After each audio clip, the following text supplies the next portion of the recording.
Chapter 2. This simple word, no, connoted a great deal in the Rhythm vernacular. It was used, of course, as a mere negative, without emphasis, and if you wanted to give weight to your negative, you added clearly, certainly not. But when you used the word no with emphasis, as Daisy had used it from her bedroom window to Georgie, it was not a negative at all, and its signification, briefly put, was, I never heard anything so marvellous, and it thrills me through and through. Please go on at once, and tell me a great deal more, and then let us talk it all over. On that occasion, Georgie did not go on at once, for, having made his climax, he, with supreme art, shut the window and drew down the blind, leaving Daisy to lie awake half the night and ponder over his remarkable news, and wonder what Peppino and Lucia would do with all that money. She arrived at several conclusions. She guessed that they would buy the meadow beyond the garden, and have a new telescope, but the building of a library did not occur to her.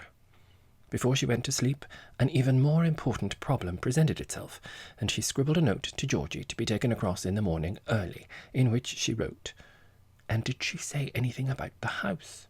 What's going to happen to it? And you didn't tell me the number." Exactly as she would have continued the conversation if he had not shut his window so quickly and drawn down the blind, ringing down the curtain on his magnificent climax. Foljambe brought up this note with Georgie's early morning tea, and the glass of very hot water, which sometimes he drank instead of it, if he suspected an error of diet the night before, and the little glass gallipot of Crucian salts, which occasionally he added to the hot water or the tea. Georgie was very sleepy, and, only half awake, turned round in bed, so that Foljambe should not see the place where he wore the toupee, and smothered a snore, for he would not like her to think that he snored. But when she said, "Telegram for you, sir," Georgie sat up at once in his pink silk pyjamas. "No," he said, with emphasis. He tore the envelope open, and a whole sheaf of sheets fell out. The moment he set eyes on the first words, he knew so well from whom it came that he did not even trouble to look at the last sheet where it would be signed. "Beloved Georgie," it ran, "I rang you up till I lost my temper, and so send this.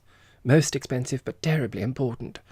I arrived in London yesterday, and shall come down for week-end to Rhythm.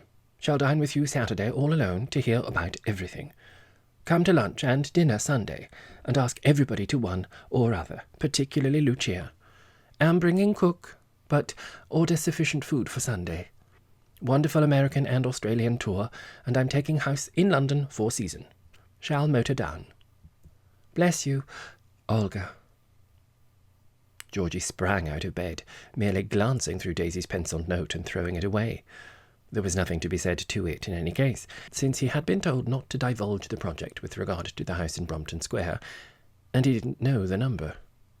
But in Olga's telegram there was enough to make anybody busy for the day, for he had to ask all her friends to lunch or dinner on Sunday, order the necessary food, and arrange a little meal for Olga and himself tomorrow night. He scarcely knew what he was drinking, tea or hot water or Crucian salts, so excited was he. He foresaw, too, that there would be a call for the most skilled diplomacy with regard to Lucia. She must certainly be asked first, and some urging might be required to make her consent to come at all, either to lunch or dinner, even if due regard was paid to her deep mourning, and the festivity limited to 1 or 2 guests of her own selection.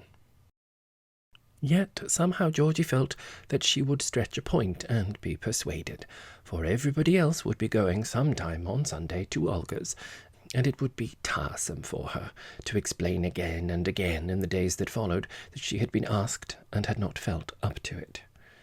And if she didn't explain carefully every time, Rhythm would be sure to think that she hadn't been asked. A little diplomacy, thought George, as he trotted across to her house after breakfast with no hat but a fur tippet round his neck. He was shown into the music-room, while her maid went to fetch her. The piano was open, so she had evidently been practicing, and there was a copy of the Mozart duet, which she had read so skilfully last night on the music rest. For the moment, Georgie thought he must have forgotten to take his copy away with him, but then looking at it more carefully, he saw that there were penciled marks for the fingering scribbled over the more difficult passages in the treble, which certainly he had never put there.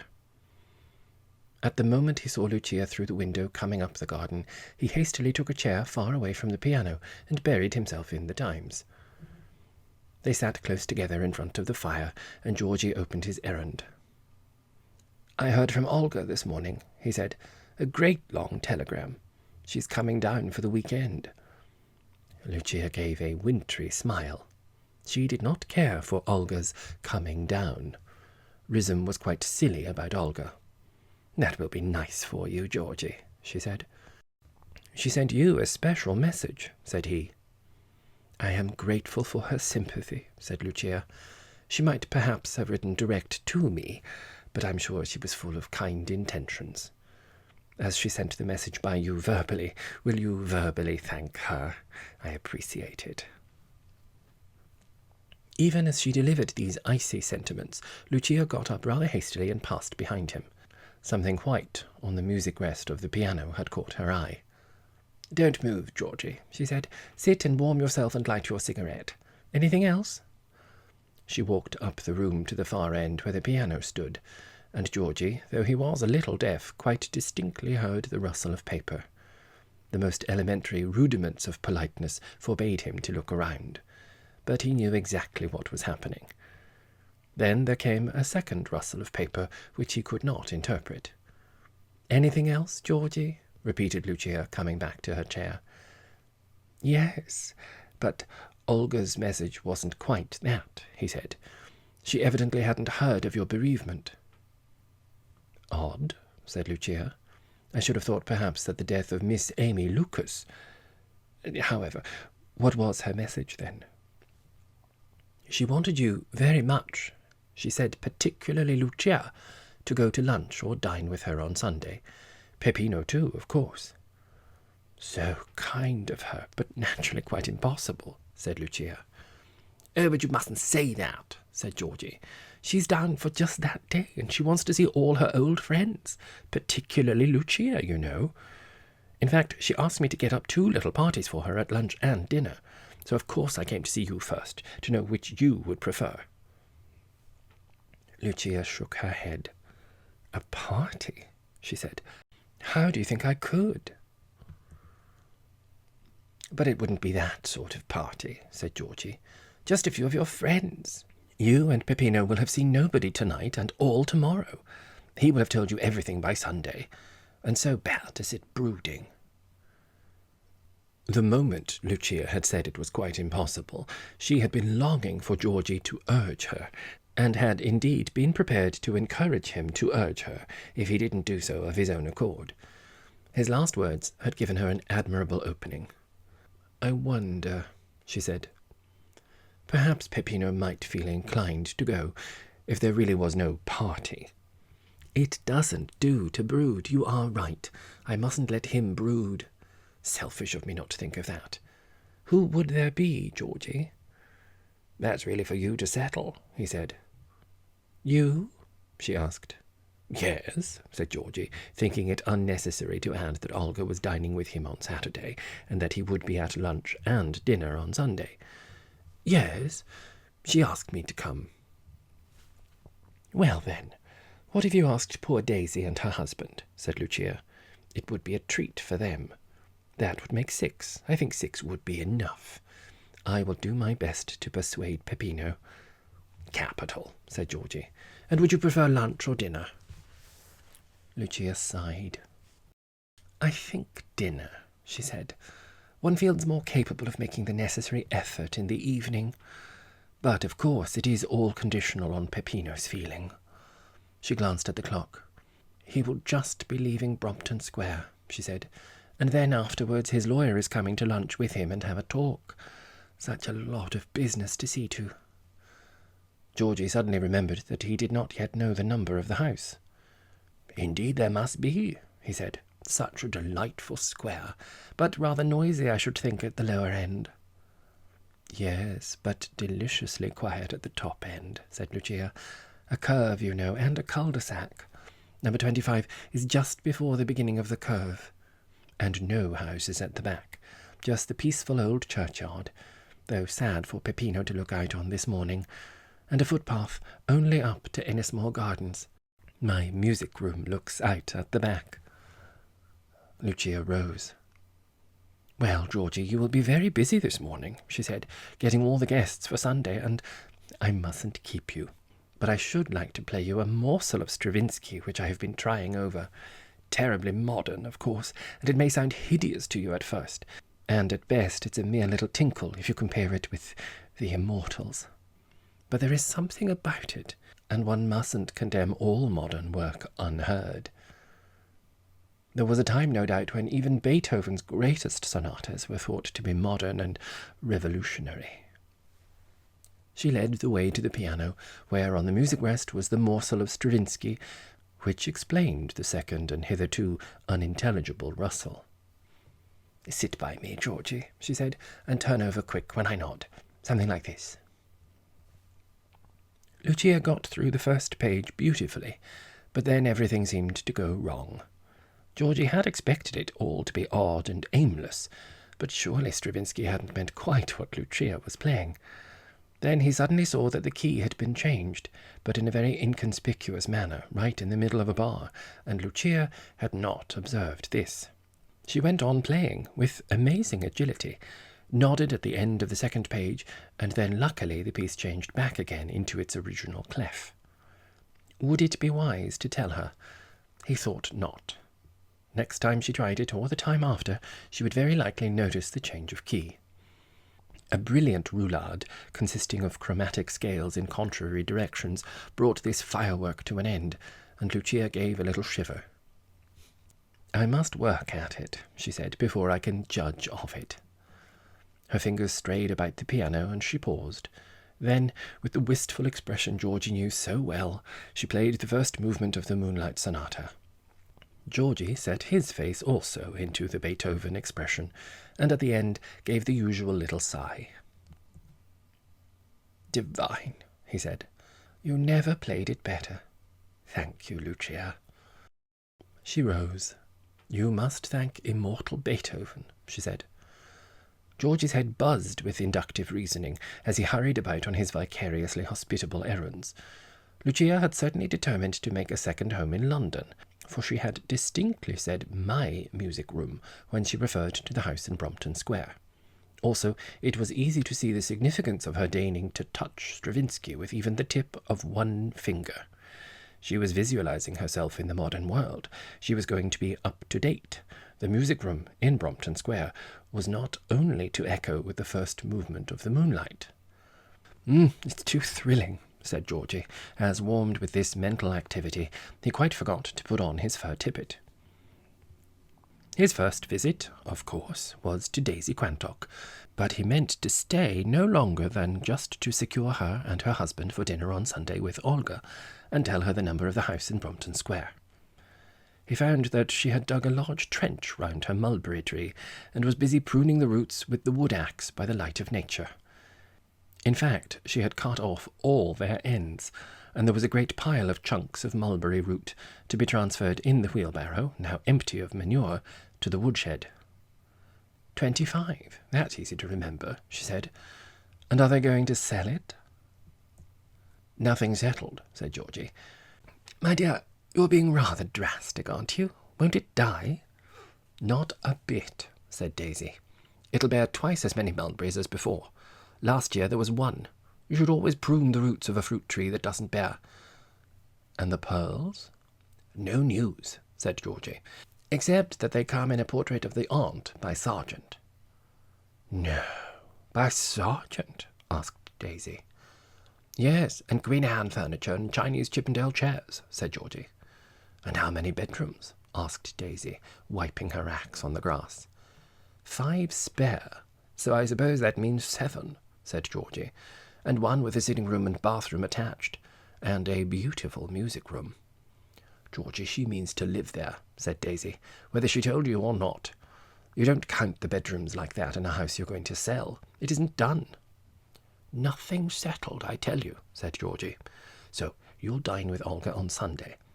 And now I must fly and get people to lunch with her. No, a lunch party too? Asked Daisy. Yes, she wants to see everybody. And 5 spare rooms, did you say? Asked Daisy, beginning to fill in her trench. Georgie hurried out of the front gate, and Daisy shovelled the earth back and hurried indoors to impart all this news to her husband. He had a little rheumatism in his shoulder, and she gave him a coué treatment before she counter-ordered the chicken which she had bespoken for his dinner on Sunday. Georgie thought it wise to go first to Olga's house to make sure that she had told her caretaker that she was coming down for the weekend. That was the kind of thing that prima donnas sometimes forgot. There was a man sitting on the roof of Old Place with a coil of wire, and another sitting on the chimney. Though listening in had not yet arrived at Rhythm, Georgie at once conjectured that Olga was installing it. And what would Lucia say? It was utterly un-Elizabethan to begin with, and though she countenanced the telephone, she had expressed herself very strongly on the subject of listening in. She had had an unfortunate experience of it herself, for on a visit to London not long ago, her hostess had switched it on, and the company was regaled with a vivid lecture on pyorrhea by a hospital nurse. Georgie, however, would see Olga before Lucia came to dinner on Sunday, and would explain her abhorrence of the instrument. Then there was the delightful task of asking everybody to lunch. It was the hour now when Rhythm generally was popping in and out of shops and finding out the news. It was already known that Georgie had dined with Lucia last night, and that Peppino had gone to his aunt's funeral, and everyone was agog to ascertain if anything definite had yet been ascertained about the immense fortune which had certainly come to the Lucases. Mrs. Antrobus spied Georgie going into Olga's house, for the keenness of her eyesight made up for her deafness, and there she was with her ear trumpet adjusted, looking at the view just outside Old Place when Georgie came out. Already the popular estimate had grown like a gourd.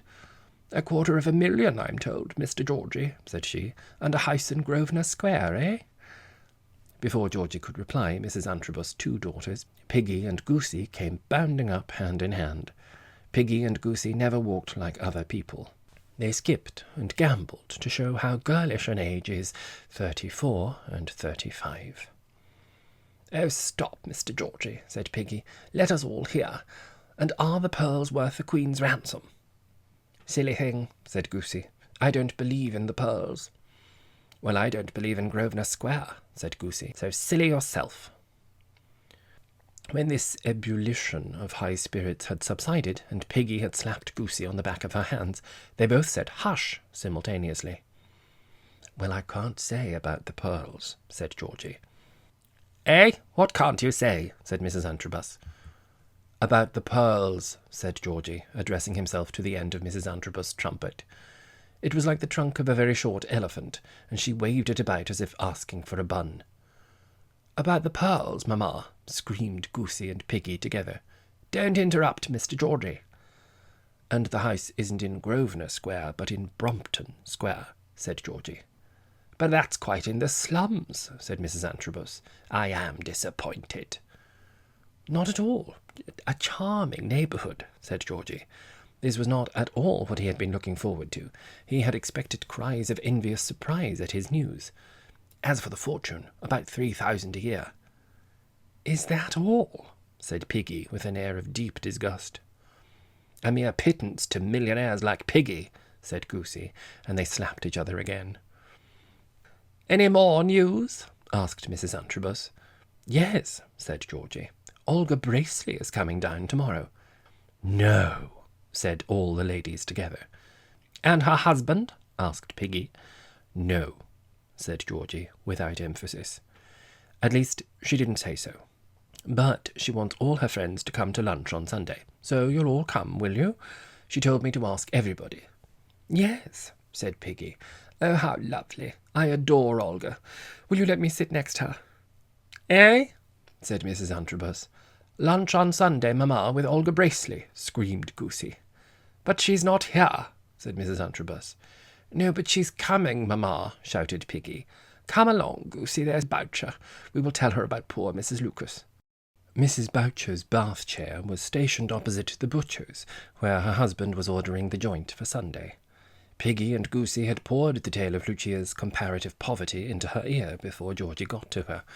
Here, however, it had a different reception, and Georgie found himself the hero of the hour. "An immense fortune. I call it an immense fortune," said Mrs. Boucher emphatically as Georgie approached. "Good morning, Mr. Georgie. I've heard your news, and I hope Mrs. Lucas will use it well. Brompton Square, too. I had an aunt who lived there once, my mother's sister, you understand, not my father's, and she used to say that she would sooner live in Brompton Square than in Buckingham Palace. What will they do with it, do you suppose? It must be worth its weight in gold. What a strange coincidence that Mrs. Lucas' aunt and mine should both have lived there. Any more news?"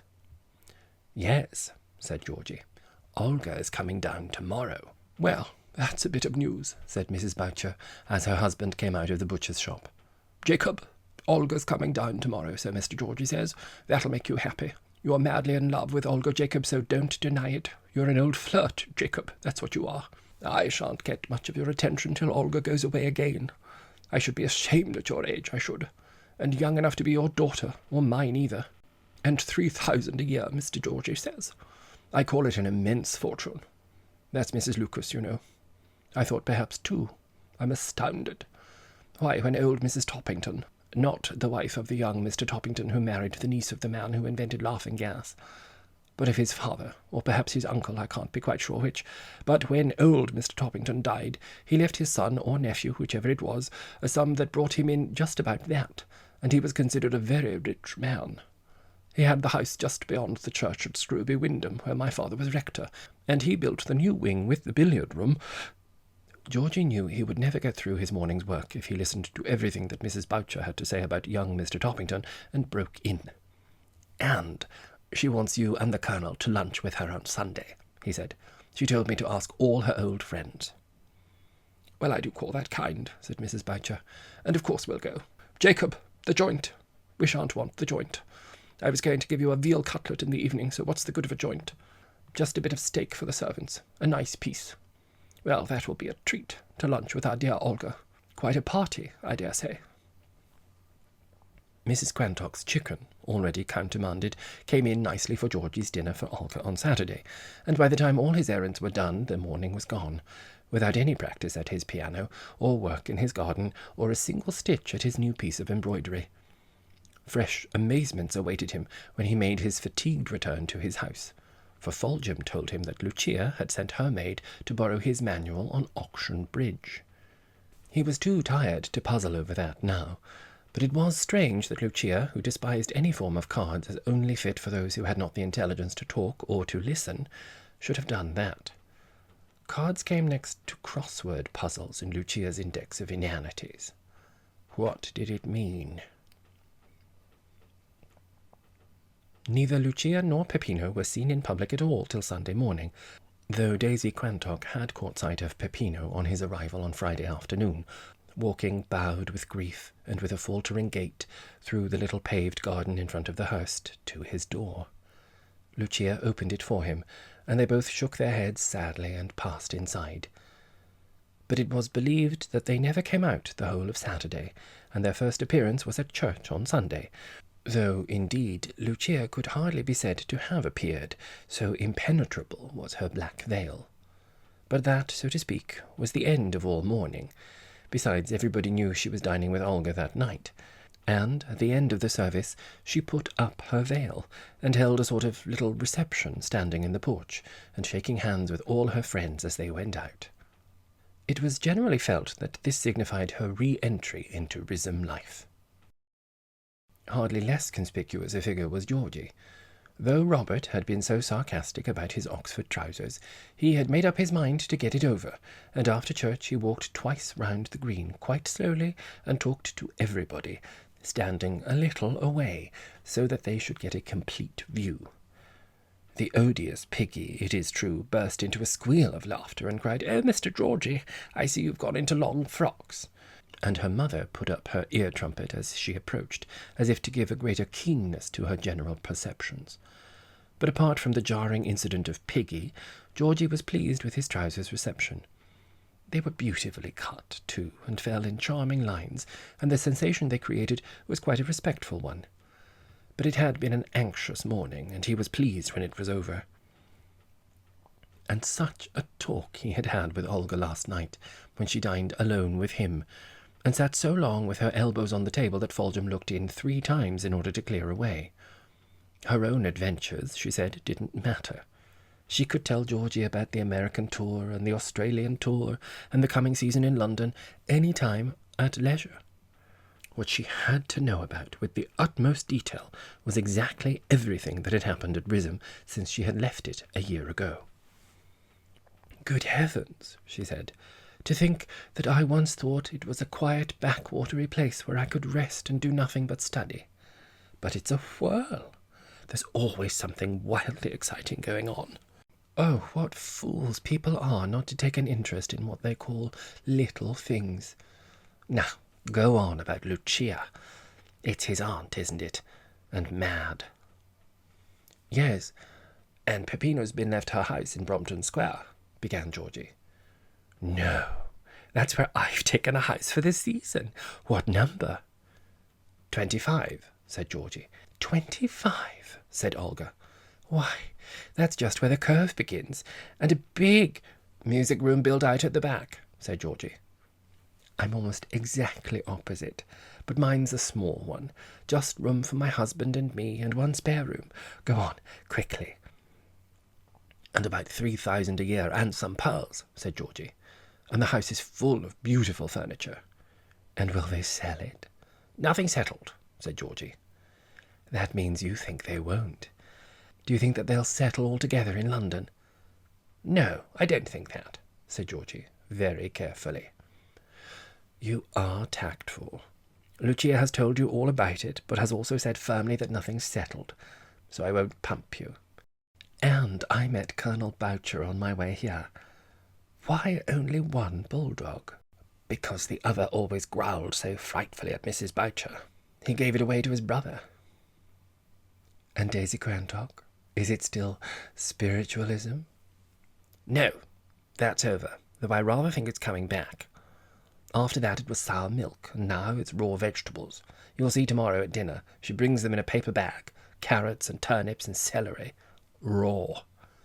But perhaps she may not. Every now and then she eats like anybody else. And Piggy and Goosey, just the same. But Mrs. Antrobus has got a new ear trumpet. But what I want to know is, why did Lucia send across for my manual on auction bridge? She thinks all card games imbecile."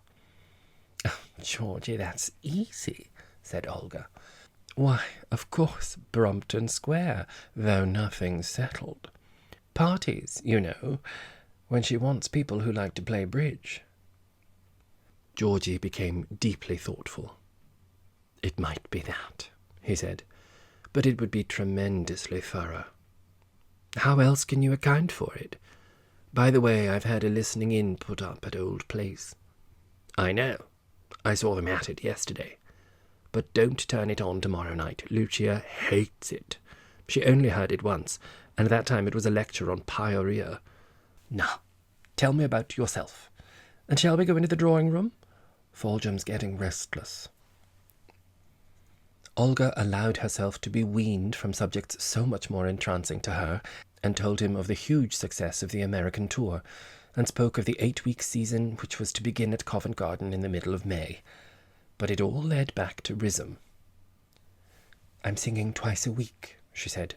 "Brunhilde and Lucrezia and Salome. Oh, my dear, how I love it.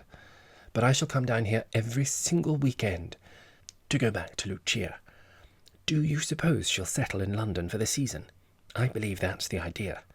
Fresh worlds to conquer." Georgie was silent a moment. "I think you may be right about the auction bridge," he said at length. "And that would account for Stravinsky, too." "What's that?" said Olga greedily. "Why, she played me a bit of Stravinsky yesterday morning," said Georgie. "And before she never would listen to anything modern. It all fits in." "Perfect," said Olga. Georgie and the Quantocks walked up together the next evening to dine with Olga, and Daisy was carrying a little paper parcel. But that proved to be a disappointment, for it did not contain carrots, but only evening shoes. Lucia and Peppino, as usual, were a little late, for it was Lucia's habit to arrive last at any party, as befitted the Queen of Rhythm, and to make her gracious round of the guests. Everyone, of course, was wondering if she would wear the pearls. But again there was a disappointment, for her only ornaments were 2 black bangles, and the brooch of entwined sausages of gold containing a lock of Beethoven's hair. As a matter of fact, Beethoven's hair had fallen out some years ago, and she had replaced it with a lock of Peppino's, which was the same colour. Peppino had never told anybody. From the first it was evident that though the habiliments of woe still decked her, she had cast off the numb misery of the bereavement. "So kind of you to invite us," she said to Olga.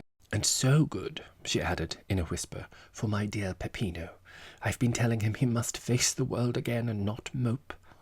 Daisy, dear, sweet to see you, and Mr. Robert. Georgie. Well, I do think this is a delicious little party." Peppino followed her. It was just like the arrival of royal personages, and Olga had to stiffen her knees so as not to curtsy. Having greeted those who had the honour to meet her, Lucia became affable rather than gracious. Robert Quantock was between her and Olga at dinner, but then at dinner everybody left Robert alone, for if disturbed over that function he was apt to behave rather like a dog with a bone, and growl. But, if left alone, he was in an extremely good temper afterwards. "And you're only here for just 2 days, Miss Olga," she said. "At least so Georgie tells me, and he usually knows your movements. And then London, I suppose, and you'll be busy rehearsing for the opera. I must certainly manage to be in London for a week or 2 this year, and come to Siegfried and the Valkyrie, in which, so I see in the papers, you're singing. Georgie, you must take me up to London when the opera comes on. Or perhaps—" She paused a moment. "Peppino, shall I tell our dear friends our little secret?" she said. "If you say no, I shan't. But please, Peppino." Peppino, however, had been instructed to say yes, and accordingly did so. "You see, dear Miss Olga," said Lucia, "that a little property has come to us through that grievous tragedy last week.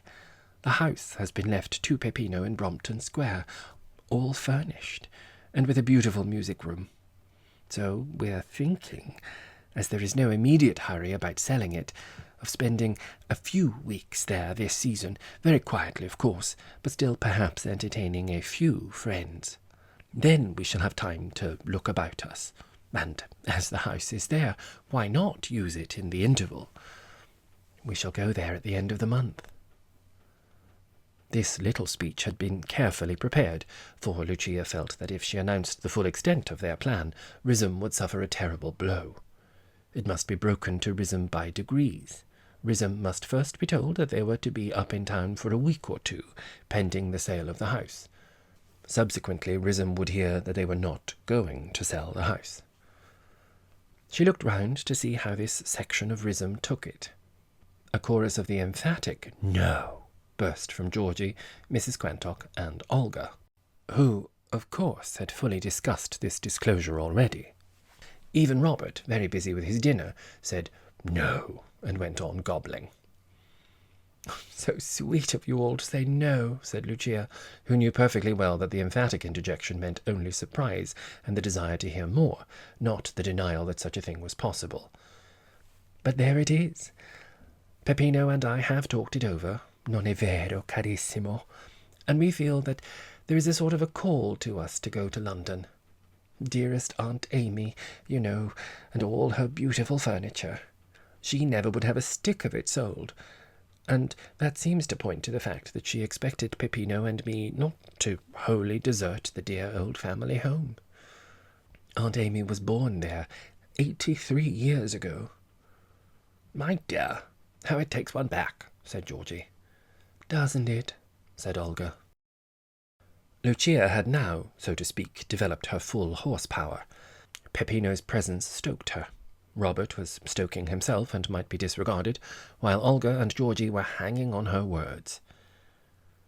"But it isn't the past only that we are thinking of," she said, "but the present and the future. Of course, our spiritual home is here, like Lord Haldane and Germany.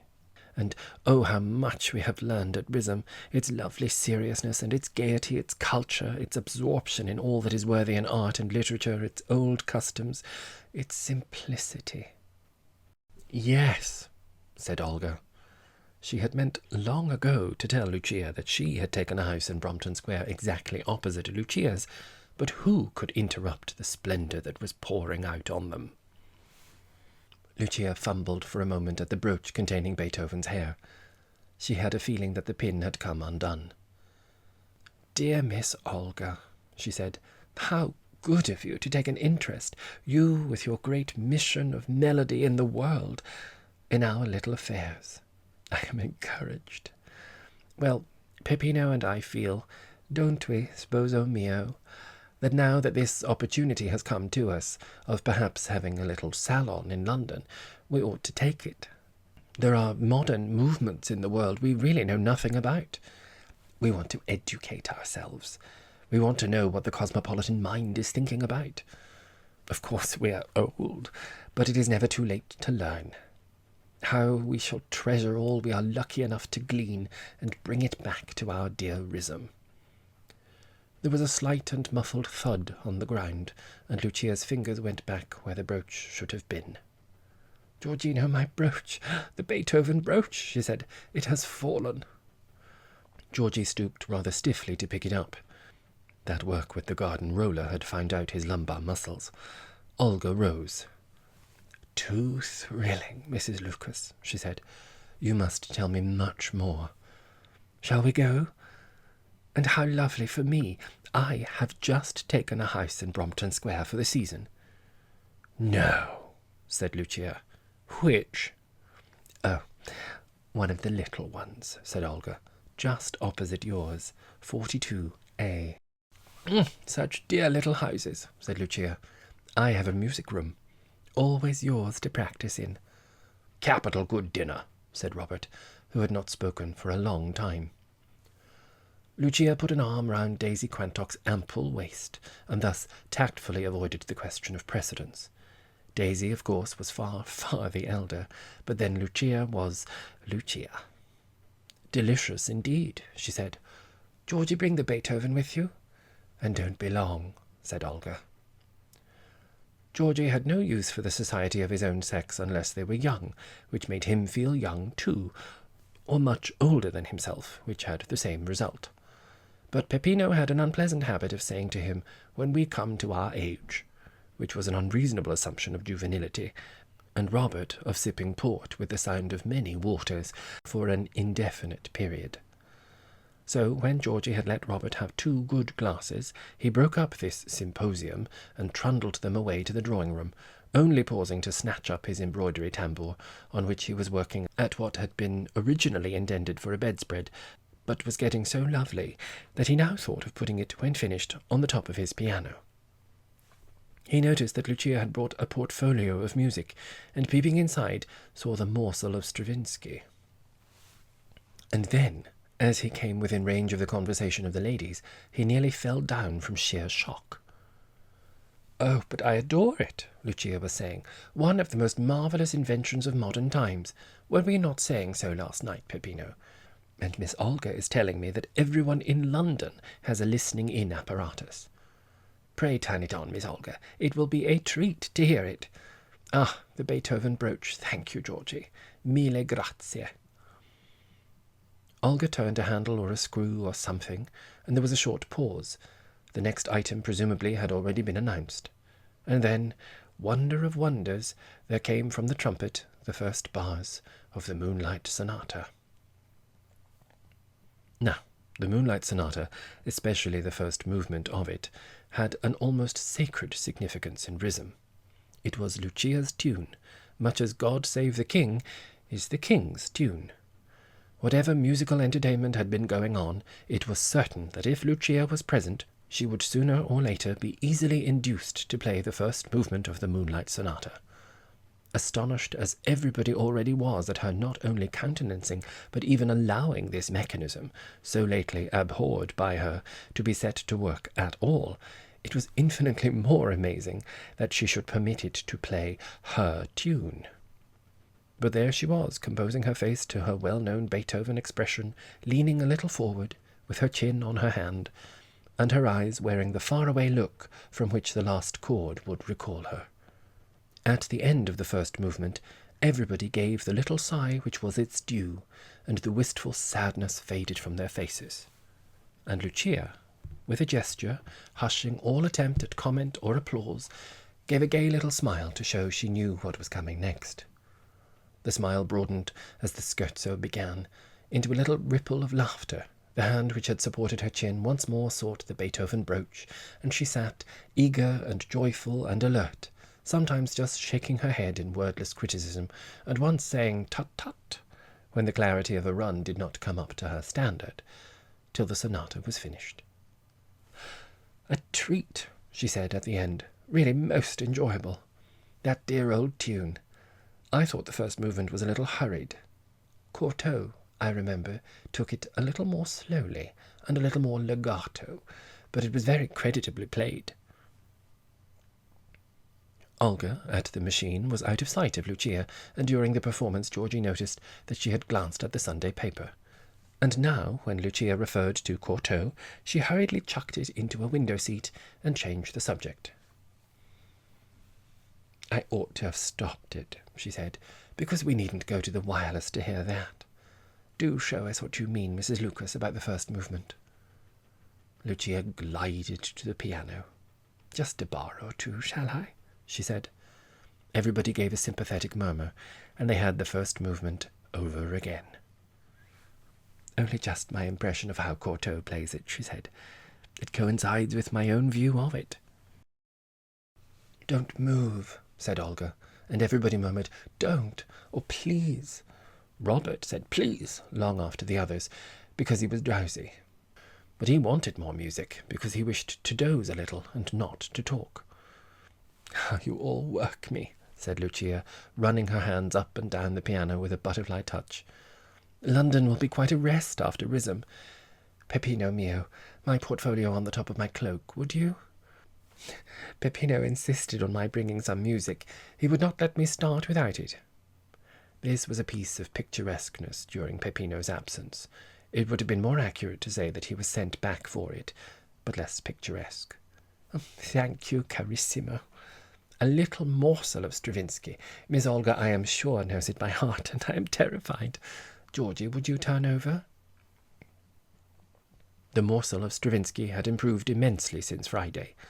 It was still very odd, very modern, but not nearly so odd as when, a few days ago, Lucia had failed to observe the change of key. But it was strange to the true Rhythmite to hear the arch-priestess of Beethoven and the foe of all modern music, which she used to account sheer Bolshevism, producing these scrannel staccato tinklings that had so often made her wince. And yet it all fitted in with her approbation of the wireless and her borrowing of Georgie's manual on auction bridge. It was not the morsel of Stravinsky alone that Lucia was practising. The performance, though really improved, might still be called practice. It was modern life, modern ideas, on which she was engaged preparatory to her descent on London. Though still in harbour at Rhythm, so to speak, it was generally felt that Lucia had cast off her cable, and was preparing to put to sea. "Very pretty. I call that very pretty. Honk," said Robert, when the morsel was finished. "I call that music." "Dear Mr. Robert, how sweet of you," said Lucia, wheeling round on the music-stool. "Now, positively, I will not touch another note. But might we have another little tune on your wonderful wireless, Miss Olga? Such a treat. I shall certainly have one installed at Brompton Square, and listen to it while Peppino is doing his crossword puzzles. Peppino can think of nothing else now but auction bridge and crossword puzzles, and interrupts me in the middle of my practice to ask for an Athenian sculptor whose name begins with P and is of 10 letters. "Ah, I've got it," said Peppino. "Praxiteles." Lucia clapped her hands. "Bravo," she said. "We shall not sit up till morning again." There was a splendour in the ruthlessness with which Lucia bowled over like 9 pins every article of her own Rism creed, which saw Bolshevism in all modern art, inanity and crossword puzzles, and bridge, and aimless vacuity in London. Immediately after the fresh tune on the wireless began, and most unfortunately, they came in for the funeral march of a marionette. A spasm of pain crossed Lucia's face, and Olga abruptly turned off this sad reminder of unavailing woe. "Go on, I like that tune," said the drowsy and thoughtless Robert, and a hurried buzz of conversation covered this melancholy coincidence. It was already late, and Lucia rose to go. "Delicious evening," she said, "and lovely to think that we shall so soon be neighbours in London as well. My music room always at your disposal. Are you coming, Georgie?" "Not this minute," said Georgie, firmly. Lucia was not quite accustomed to this, for Georgie usually left any party when she left. She put her head in the air as she swept by him, but then relented again. "Dine tomorrow, then?" "We won't have any music after this feast tonight," said she, forgetting that the feast had been almost completely of her own providing. "But perhaps a little game of cutthroat, you and Peppino and me?" "Delightful," said Georgie. Olga hurried back after seeing off her other guests. "Oh, Georgie, what richness," she said. "By the way, of course it was Cortot who was playing the moonlight faster than Cortot plays it." Georgie put down his tambour. "I thought it probably would be," he said. "That's the kind of thing that happens to Lucia. And now we know where we are. She's going to make a circle in London and be its centre. Too thrilling. It's all as clear as it can be. All we don't know about yet is the pearls." "I doubt the pearls," said Olga. "No, I think there are pearls," said Georgie, after a moment's intense concentration. "Otherwise she wouldn't have told me they appeared in the Sargent portrait of the aunt." Olga suddenly gave a wild hoot of laughter. "Oh, why does anyone ever spend a single hour away from Rism?" she said. "I wish you wouldn't," said Georgie. "But you go off tomorrow?" "Yes, to Paris. My excuse is to meet my Georgie." "Here he is," said Georgie. "Yes, bless him. But the one who happens to be my husband. Georgie, I think I'm going to change my name and become what I really am, Mrs. George Shuttleworth. Why should singers and actresses call themselves Madame Macaroni or Signora Semolina? Yes, that's my excuse, as I said when you interrupted me, and my reason is gowns. I'm going to have lots of new gowns." "Tell me about them," said Georgie. He loved hearing about dress. "I don't know about them yet. I'm going to Paris to find out. Georgie, you'll have to come and stay with me when I'm settled in London, and when I go to practice in Lucia's music room, you shall play my accompaniments. And shall I be shingled?" Georgie's face was suddenly immersed in concentration. "I wouldn't mind betting," he said. Olga again shouted with laughter. "If you'll give me 3-1 that I don't know what you're going to say, I'll take it," she said. "But you can't know," said Georgie. "Yes, I do.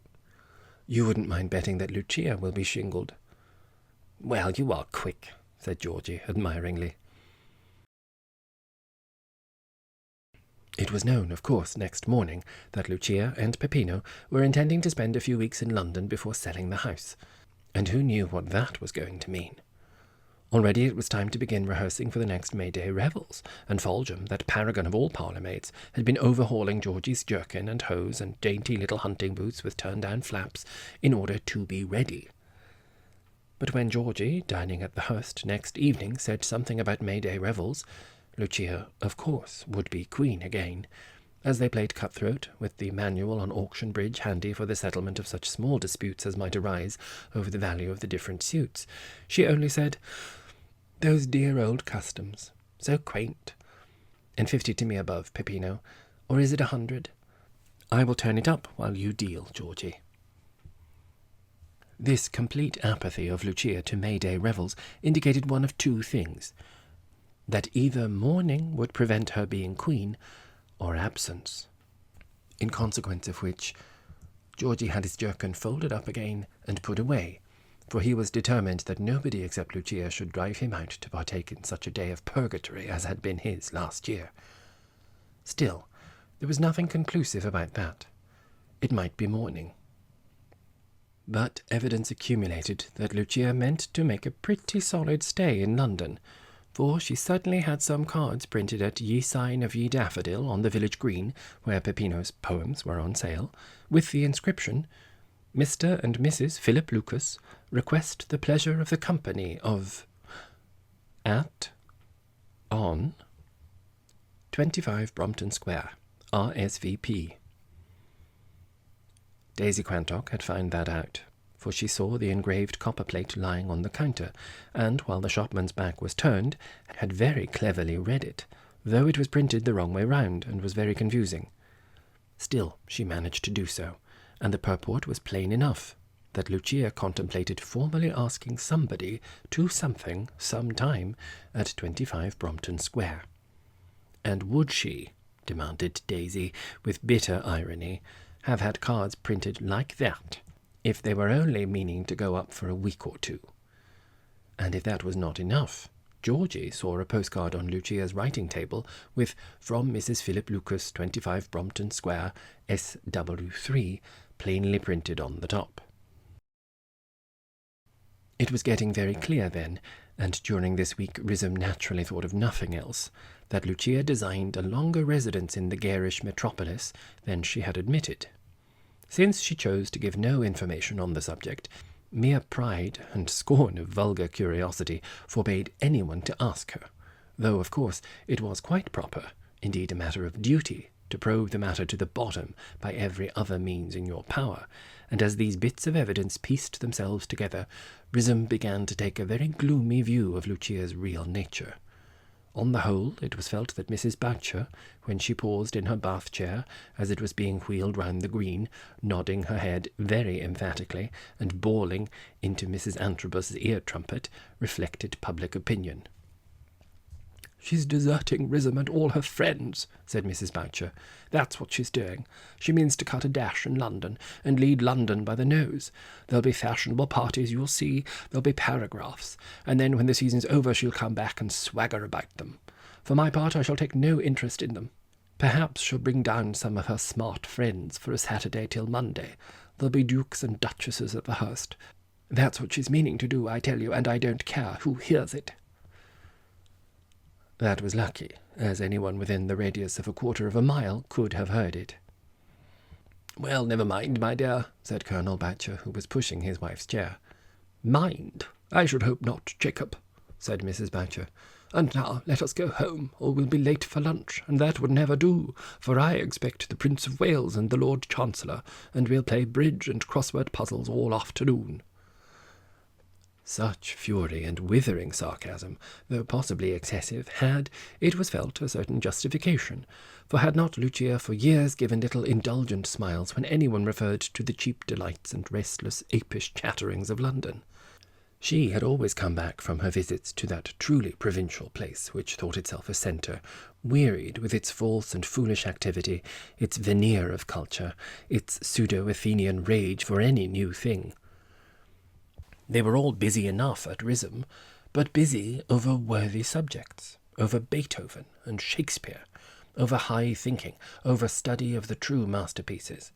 And now, the moment that Aunt Amy's death gave her and Peppino the means to live in the fiddling little ant-hill by the Thames, they were turning their backs on all that hitherto had made existence so splendid and serious a reality, and were positively training for frivolity by exercises in Stravinsky, auction bridge, and crossword puzzles. Only the day before the fatal influx of fortune had come to them, Lucia, dropping in on Colonel and Mrs. Boucher about tea-time, had found them very cosily puzzling out a children's crossword in the evening paper, having given up the adult conundrum as too difficult, had pretended that even this was far beyond her poor wits, and had gone home the moment she had swallowed her tea, in order to finish a canto of Dante's Purgatorio. And it was no use Lucia's saying that they intended only to spend a week or two in Brompton Square before the house was sold, Daisy's quickness and cleverness about the copper plate at ye sign of ye daffodil had made short work of that. Lucia was evidently the prey of a guilty conscience, too. She meant, so Mrs. Boucher was firmly convinced, to steal away, leaving the impression she was soon coming back. Vigorous reflections like these came in fits and spurts from Mrs. Boucher as her husband wheeled her home for lunch. "And as for the pearls, Jacob," she said, as she got out, hot with indignation, "if you actually asked me what I think about the pearls, I should have to tell you that I don't believe in the pearls. There may be 6 seed pearls in an old pill-box. I don't say there are not, but that's all the pearls we shall see. Pearls."